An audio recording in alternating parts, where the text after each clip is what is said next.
आओ बच्चों, आज सुनाती हूँ चालाक कौवे की कहानी। गोलू और भोला दो कौवे थे।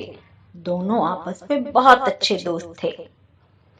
लेकिन गोलू हमेशा चालाकी की बातें करता था और भोला, जैसा नाम वैसा ही उसका नेचर था, एकदम भोला भाला। गोलू हमेशा ही उसको बेवकूफ बनाने में लगा रहता और अपने को होशियार जताता। जब उन्हें भूख लगती तो दोनों लोग खाना लेने जाते, लेकिन गोलू जल्दी आकर पेड़ पर बैठ जाता और आराम करने लगता और भोला खाना ढूंढते ढूंढते थक हार के खुद खाकर भी आता और गोलू के लिए लेकर भी आता। इसके बावजूद भी गोलू हमेशा भोला को नीचा दिखाता रहता। उससे कहता, तुम में उतनी ताकत नहीं जितनी मुझ में है। मेरी उड़ान भी देखो तुमसे कितनी ऊंची है और तुम कितना नीचे उड़ते हो। एक दिन क्या था, भोला को भी गुस्सा आ गया।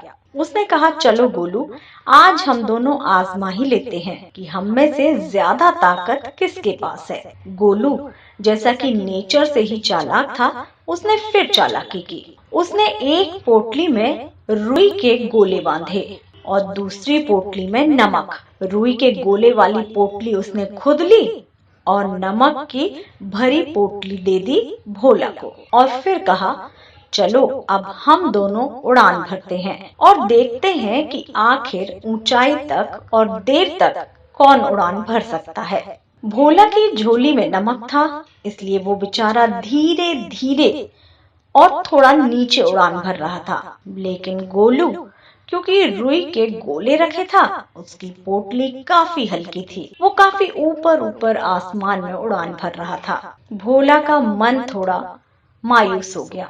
उसने सोचा, सच है, मैं बहुत कमजोर हूँ। गोलू मुझसे कहीं ज्यादा ताकतवर है। लेकिन इतने में ही बरखा रानी आ गई, यानी कि बरसात शुरू हो गई। धीरे धीरे करके भोलू का पोटली का नमक भीग कर बह गया और गोलू के रुई के फुहारे भारी होने लगे और भारी होते होते इतने भारी हो गए कि गोलू ऊंची उड़ान भरने से थक गया और धीरे धीरे नीचे आता गया। लेकिन भोला के पोटली से सारा नमक मेल्ट हो चुका था और भोला ऊंची उड़ान भरने लगा।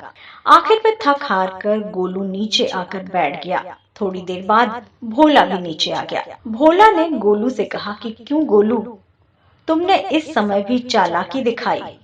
तुमने सोचा तुम मुझे नीचा दिखा दोगे, लेकिन इसे भगवान की मर्जी ही कहेंगे कि बरसात शुरू हो गई और तुम्हारे रुई के गोले गीले होकर भारी हो गए और तुमने मेरी पोटली में जो भारी नमक भरा था वो पानी में बहकर पूरी तरह से मेल्ट हो गया, जिसके कारण मेरी पोटली एकदम हल्की हो गई। तो यहाँ पर जीत हुई भोला की।